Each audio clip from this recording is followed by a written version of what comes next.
Ako získať viac času a energie? Automatizuj si svoj život. Vytvor si pravidelné návyky. Možno sa ti bude stať, že tvoj život je príliš riadený a že máš oveľa viac povinností, ale opak je pravdou. Tým, že budeš robiť veci automaticky, nebudeš strácať energiu na rozhodovanie sa. Ak robíš veci automaticky, tvoja myseľ ide na autopilota a takýmto spôsobom vydávaš oveľa menej energie na zbytočné rozhodovanie.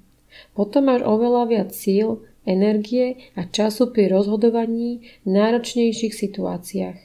Napríklad, keď prídeš domov, automaticky zavesíš kľúče na vždy to isté rovnaké miesto.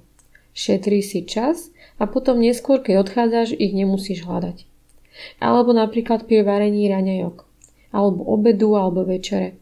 Máš vždy pripravené nejaké alternatívy surovín vopred. Automaticky vieš, čo budeš variť. A takto môžeš pokračovať v celom tvojom živote.